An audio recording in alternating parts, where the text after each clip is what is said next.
Why is everybody so angry right now? There is just something in the air. Like, we've seen the airline passenger yell because a baby was allowed to yell, so they're yelling in retaliation because both of them have equal airspace.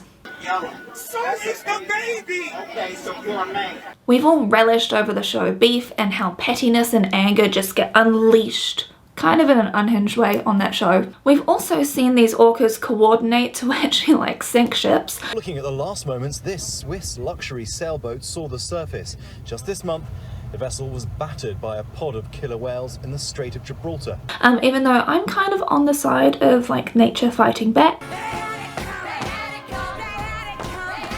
there is this feeling in the air of desperation, fear and anger, and you actually also have kept on voting for this topic, so you're so welcome. We are diving into it today because it is it's affecting all of us. I feel like we've seen the studies which have been showing how anger is on the rise, how people are feeling more sad, more worried, more anxious. I've been noticing a lot of things about how people are feeling like this sense of fear and viewing everyone else as the enemy. It's tragically actually gotten to the point in the USA, where I know most of you are from, where shootings have even happened because children even, wander onto the wrong property. We've gotten to the point where people are so scared of each other that their only response is to weaponize that fear, to take it out on someone who went to go and fetch a ball.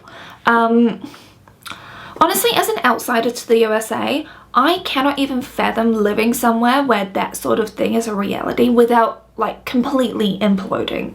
I've got a bit of a hypothesis here as to why we've actually got into this place as a cumulative effect of outrage culture, of filter bubbles, of late stage capitalism, of the climate crisis, of the cost of living crisis, of the fact that rage content actually gets more coverage and more clicks, and actually gets shown to people a lot more often, and also people's own frustration at their feelings of lack of ability to actually make meaningful change. You know, like seeing all of this political inaction and getting super frustrated with that, because we all see stuff all the time, constantly, right? Like there is a 24-hour news cycle, there's always a tragedy, there's always something terrible going on. And so you combine all of this, I feel like I'm brewing a witch's potion right now, but you combine all of this together and our little monkey brains are just trying to uncode all of this stuff and try and find a way to fix it.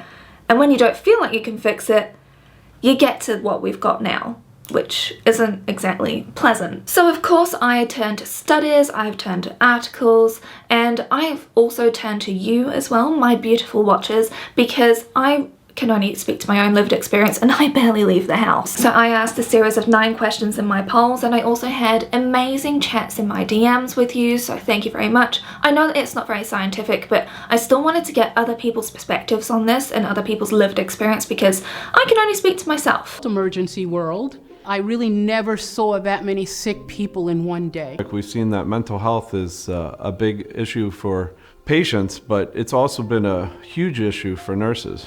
I think people think that we're these heroes. We're just people like you. With the panoramic, that was something which all of us got affected by, well, equally, in terms of like the fact that everybody had to deal with it, right? Lisa McLean is a psychiatrist at Henry Ford Health, and they say that anger is a normal reaction to stress. It's a sign of our distress and an example of our suffering. We have all experienced social isolation, a loss of routine, increased fear and prolonged uncertainty, grief and loss, even grieving the way that things it used to be.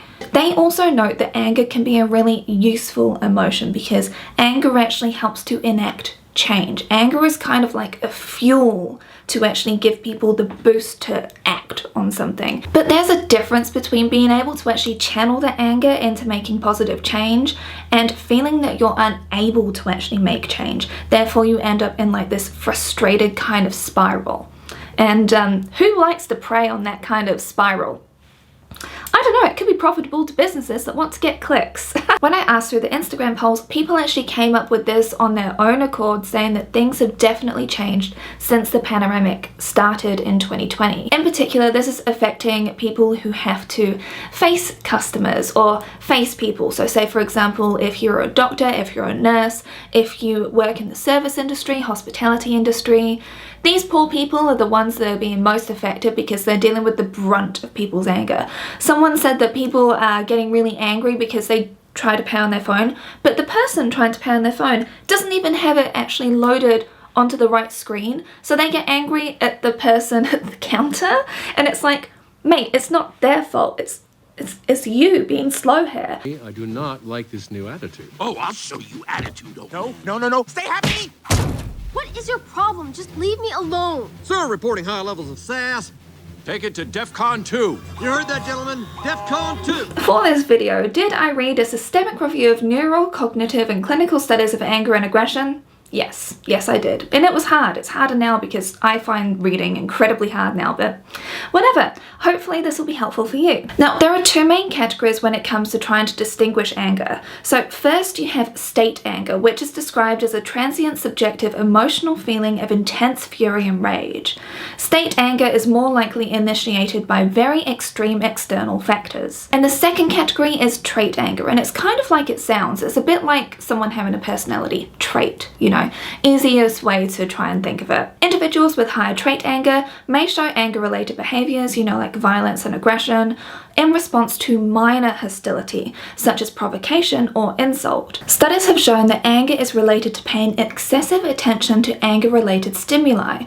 For example, individuals in high trait anger pay more attention to anger and hostile-related stimuli than individuals in low in trait anger. Using an emotional strip task that include anger-related stimuli, it was found that individuals who are high on trait anger show difficulty disengaging from anger-related stimuli. Now, when I read that, a little light bulb went off in my head. Because you know how well technology tracks us and those around us. That is how it actually forms these many algorithms and finds out what sort of things we would engage with. All of these multiple algorithms work together to create the perfect feed for each of us individually. Even your Google search results are tailored specifically to you and what they think you or someone that is like you would actually want to read. Since about 2015, in fact, like filter bubbles have been a concern for people in the tech industry. Well, maybe not the businesses, but you know, like people who know about them and know about the potential impacts of them.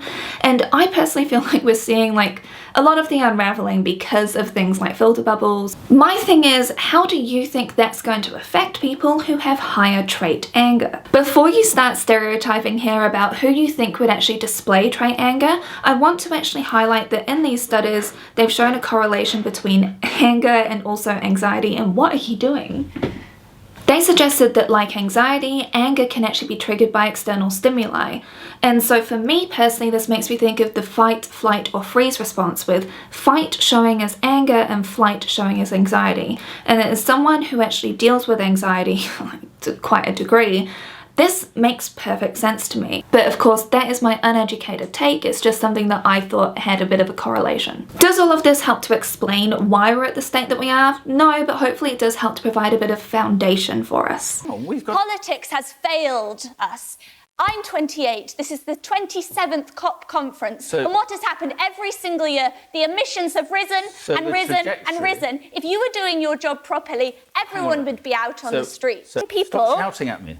To just look, you are breaking the law. Your protests are law breaking. Why should you be allowed to interfere with the rights of ordinary law-abiding people going about their daily business? That's the question. Okay. Let's talk about the difference between productive anger and outrage distraction. What's been found as well in this study, which has measured people over the course of a decade, so 2012 compared to 2022, is women in particular have gotten angrier.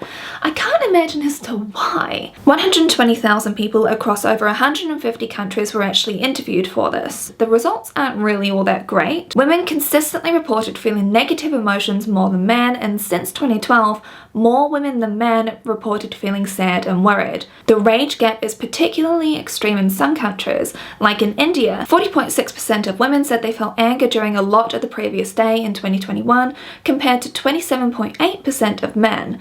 The numbers are up from around 30% in women and 26% in men in 2012. However, what if you have this anger and you cannot enact change? Yeah, it has been quite a while. I was overcome with more nausea. It's so much fun recovering. In 2017, a study was actually conducted in the USA called The Parties in Our Heads: Misperceptions about Party Composition and Their Consequences. The researchers asked Americans to estimate the size of groups in each party. Respondents believe that 31.7% of Democrats are members of the LGBT community. The actual number is 6.3%. As for Republicans, they believe that 38.2% earned over $250,000 per year. The actual number is 2.2%. Part of this can be explained by the out-group homogeneity effect. Plainly, we tend to believe that members of our own groups are unique, whilst those in unfamiliar groups are the same. For the out-group, we generalize, stereotype, and denigrate. Because of the way that the media kind of portrays one side against the other side and identifies like individual people and really focuses on them as individuals as opposed to like collective systemic issues, because what will actually make more money, like what advertisers want to back people are just like, we should have full collective change. Like, do you really think that advertisers will go for that? Because I certainly don't.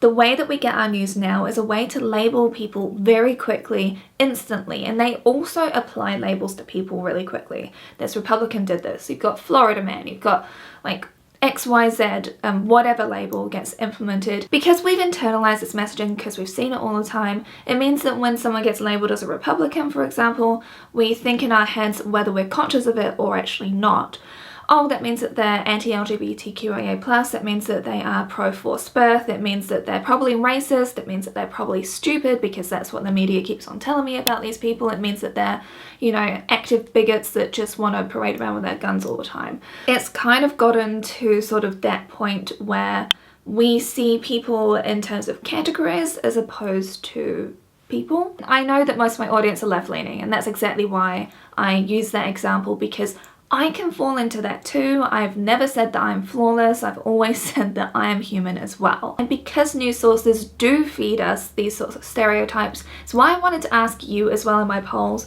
how many news sources you actually do get your news from. And in the poll results, 17% of you are getting your news from memes. Like, I know that Simpsons Drag Race memes can like really keep on top of things and telling you like when a celebrity has passed away, because that's how I often find out. But maybe incorporate a couple more, some more news even, maybe like even Philip DeFranco to just dip your toe in. 54% of respondents said often, but I have 1 to 2 go-tos, and I think this is basically across the board that people can kind of fall into.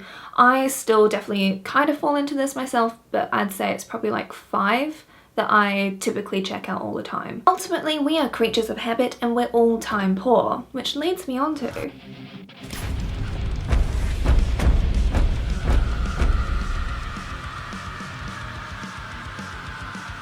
so I'm gonna ask you again, what happens if you're angry and you want to do something about it, but you feel like you're completely unable to? Or laws are being put in place around different countries of the world, including the USA, the UK, Australia, like some states in Australia, to actually mean that protesting is not allowed. Do you remember even at the coronation for the king how people were being dragged away for protesting? Yeah, it does make you worry quite a bit when apparently free countries of the world are clamping down on like this freedom of speech.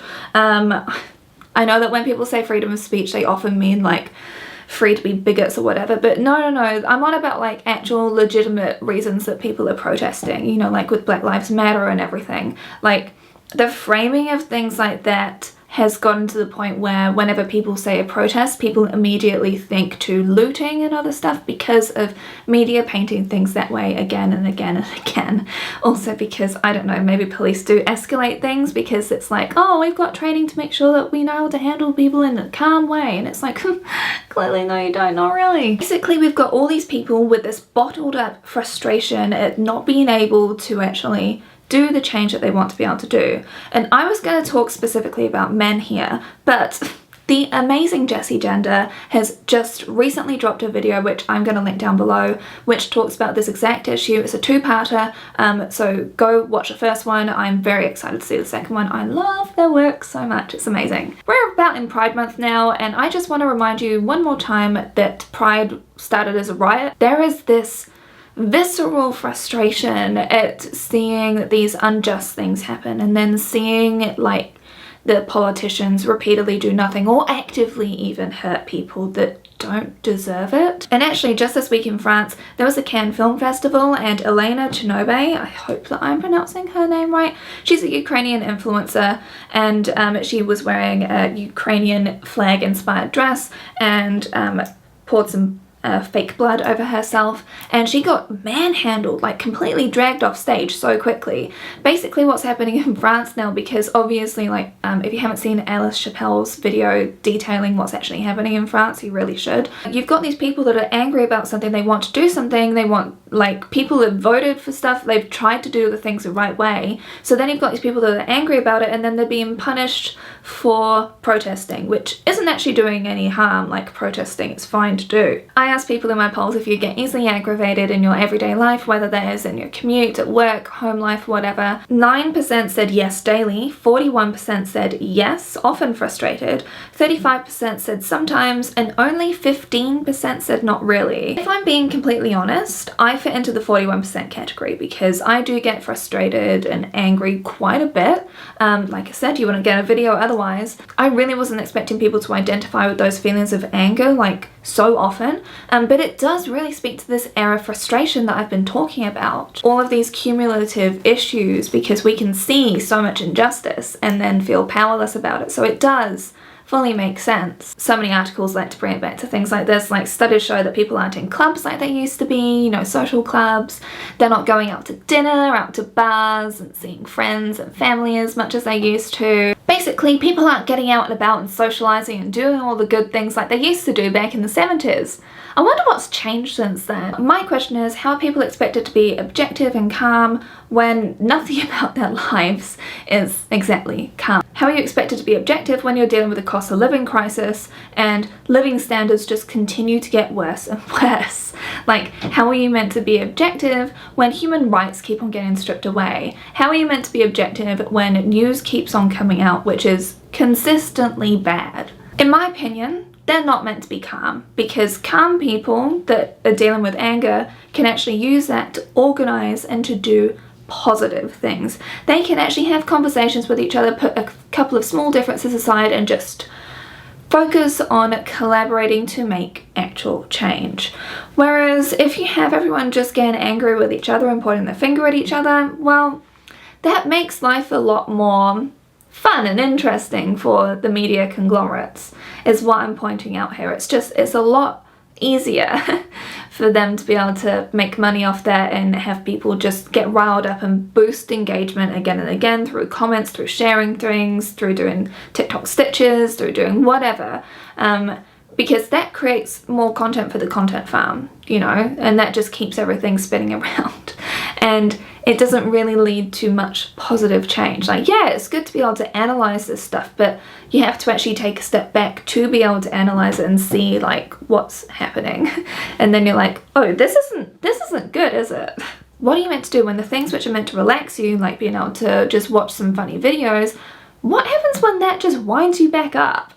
And there's nowhere to like let out that frustration or nothing positive to do from that. It's another reason why I try and end my videos with like actions that we can take or some things which could solve the problem, because I don't want to just leave people angry. It's like, let's think about what we could do, you know? Another question in my polls was asking if you get quite reactionary to online content. The replies were actually very thoughtful. A lot of people said that they used to be, but they don't do that anymore. It just wasn't really good for their mental health.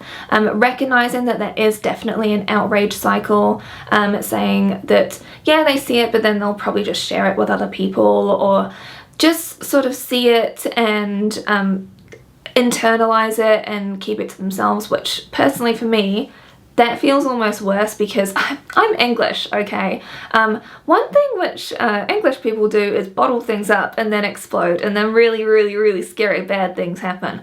I don't want that to happen, okay? That's bad. I also asked if people have noticed people around them being angrier. 26% said people in real life get angry quickly. 37% said yes, but mostly online. 23% said sort of, online and offline. and 14% said not really in real life. We can obviously look at stats for indicators of this, but we've seen that people talk about how people don't know how to behave on planes anymore, how people don't know how to behave in concerts anymore. I've definitely, like I said, heard from people working in the service industry, get people incredibly angry and nearly attack them. I even had that happen to me when I worked in retail, and that was, what, 2009?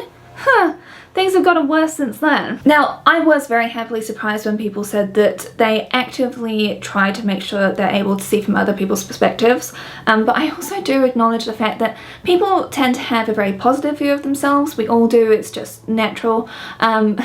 Because I just want to ask the question, if you like to think that you're able to see from other people's perspectives, even when you disagree with them, how about someone like Ron DeSantis?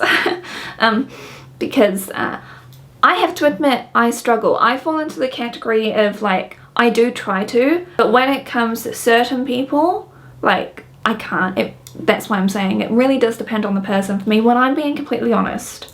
One question box which really intrigued me with the answers of, because it kind of confirmed my assumptions, was what people thought was actually leading to people to be more angry. There were lots of themes of a loss of stability, like a sense of fear, the cost of living crisis, divisiveness of the media, isolation, being constantly aware of tragedy and bad news globally. It's like, I personally think that because we're constantly exposed to all of this stuff, it's like our little monkey brains can't quite fathom how much bad stuff's happening all the time, and we all do have like a negativity bias as well. The quality of life is decreasing, the gap between the haves and the have-nots constantly growing, the climate crisis, and one answer which I really liked was lacking a sense of belonging, so directing those feelings elsewhere. More recently, as in like over the past few years, more human rights have been getting taken away, and despite people wanting positive change to happen, that hasn't been happening. It's like there's been this growing sense of frustration, and I want to talk about how we could potentially solve that. She's gonna blow! Everyone, take cover!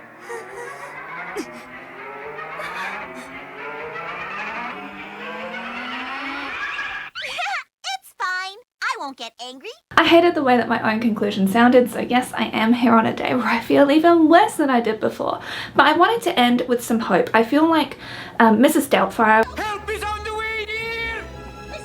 I even bring a cat. Anger is completely normal for people to be feeling, and I don't want to take that away from anybody, because we are dealing with a world where obviously a lot of people are recognizing there's a lot of issues with it, and we really want to be able to fix those issues. So instead of just having lashing out frustrations, you know, like how people have been destroying Bud Light around the place and like destroying merchandise and destroying all of that stuff because, hey, creating waste and creating extra work for minimum wage workers, that's really helpful, isn't it?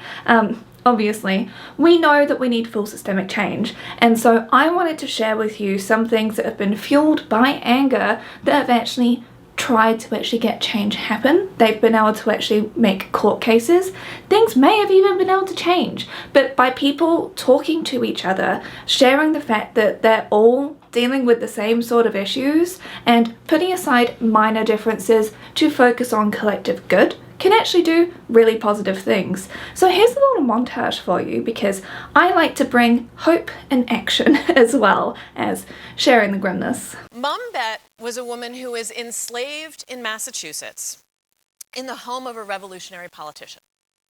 And she heard the rhetoric, she was abused, physically abused in that house. And she heard the rhetoric of revolution in her home. And she began to apply its ideas about equality, about liberty, to her own situation. And she petitioned for her freedom. She won her petition. And that petition became one of the cases on which the abolition of slavery in Massachusetts in 1783 was built. So it's not, you can't just say, oh, sure, she was angry, but in a domestic space. No, it built the law. She changed the system. Posey Parker didn't get a lot of speaking at her Let Women Speak event. Difficult to do that when you're met with this. Initially, there was plenty of support for the British anti-trans activist, but this stop on Parker's tour was doomed before it started. As she arrived, so did the masses. Tomato sauce bombed by someone disguised as a supporter. Harinder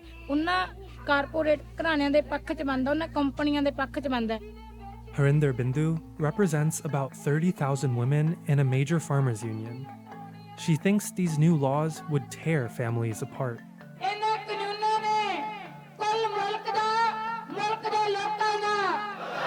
After 11 rounds of negotiations, the government offered to freeze the laws for 18 months as a compromise. But farmers don't want extra time. They want a full repeal. Hi, I'm Raj, founder of the Pink Laddu Project. I believe dismantling sexist customs is key to eradicating sexism and empowering women. At Pink Laddu, we focus on dismantling one custom in particular, the custom of only celebrating a boy's birth. Sexist customs and traditions are like intergenerational propaganda. I could just share a picture of one family celebrating their daughter's birth with Pink Laddu, other families would do the same. It worked. I shared that one picture and the campaign took off. To date, tens of thousands of girls have been celebrated with Pink Laddu that we know of. One thing I want to make sure that you're aware of is that anger produces energy that could be used for good things and for bad things. It is such an energy driver. I know that we're all like, oh, love is the only thing that matters, but anger actually does get a lot of jobs done, okay? I want to make sure that you realize that. But the thing is being able to actually channel that to do something productive as opposed to stew with it and then lash out at others and internalize all of this stuff, that's not very helpful. Leave my African violets alone. Bottling up all of this anger and frustration and not having anywhere to channel it productively or having a healthy release is not good for anybody, and that is what the studies showed as well. So there's two things that I want to end on. One is getting a healthy release, and I know that this is what a lot of articles cover all the time too, but things like whether it is moving for joy, I don't mean diet culture sort of like working out stuff, I'm on about like actual just movement that brings you joy, because that is something that's very positive that you can do every day. One of my favorite channels is MK Fit. I used to be able to do the workouts all the time, obviously now because I'm so sick I can't. There are so many professional instructors of Pilates on YouTube that you can find. This is stuff that is fairly accessible because you can just do it at home is what I'm saying, and that's why I wanted to bring this up. Obviously getting out in nature is really healthy and healing, but nature has become more and more inaccessible. That's why I'm trying to focus on things that people can just do for like 15-20 minutes in their day if that's possible, to be able to have that healthy release. Another thing that is a really healthy release that my therapist told me about was writing a list, which is basically the things that are frustrating you and making you angry during your day. And if you take note of that, and if you continually do that, like maybe even just limit yourself to 10 on the first session, just write everything out. This is what she told me to do. This may work for some people, may not for others, but just writing that out, you can kind of come across very similar themes, especially if you're only limiting yourself to 10 a day. Then it's like, okay, this is clearly bothering me. What can I do? Because that is the next step. You need to be able to have a healthy release and also be able to put things into action. And that was why I really wanted to show you that montage of putting that anger to good use to actually try and make positive change, because that is something I am a big advocate for as well. So hopefully this actually helped you feel a little bit, you know, hopeful and energized at the end of this video, because what a lot of people are dealing with is this frustration at what feels to be a completely crumbling world, and I understand that too. And like I said before, we're going into Pride Month. I am very worried about LGBTQIA+ folks out there, because honestly, with what we've been seeing, like Target has been pulling back on their representation, like corporate businesses are sort of like getting scared by, you know, like the anti-woke mob that has been created from all these filter bubbles and from all this misinformation and everything. So I just want to reiterate once again, we need to look after each other. We need to protect each other. It's not enough to just say love is love, let love be and stuff. It's like, no, we need to actually do things to help. And obviously I know that I'm here in Aotearoa, New Zealand, so like the politics here is quite different to everywhere else, but I will again encourage you to sign up for those political newsletters, to sign the petitions, to make sure that you're aware of the things that are actually going on and where you can help in local politics, of things that you can get involved in a local level, especially if you are able to do that. Like there are so many ways that we can actually help help people, and that is something that I really want to focus on, because when you're doing that as well, you feel like you're contributing to positive change, and that is a really good way to deal with these frustrations and being like, okay, I know that I'm doing something, I'm aware of this stuff, and it's stuff that you can hold on to, that you're trying to make positive change. I know it is so frustrating when you're seeing bad news after bad news, but I want to make sure that people feel like you can do something, because collectively we absolutely can. Individually, it doesn't make as much of a difference, which is why, again, having the conversations with people around you, having conversations like with people online even, like I've been able to create amazing friendships just from having this YouTube channel and from reaching out to people online. And obviously I know that I've got viewers all around the world, but if you have other things that you can recommend people get involved with, please comment them down below. It's very easy to crumble under everything, and I don't want that to happen to any of you. So hopefully you enjoyed this video, and I will see you again next time. I don't know if there'll be a video out next week. The next 2 topics I want to have Google forms for people to fill in, because there's one on, there's age gap relationships, there's an ableism video, and I want to make sure that I've got a lot of people's input into that, and I don't think the Instagram polls will be enough for that, so I don't think there'll be a video next week, also because I am struggling so much. So yeah, I hope that you enjoyed this video. Don't forget to subscribe, go check out those videos I mentioned before down below, and I hope that you feel energized after this, and I will see you next time. Bye, lovelies. Now, before you start stereotyping here about who you think would actually...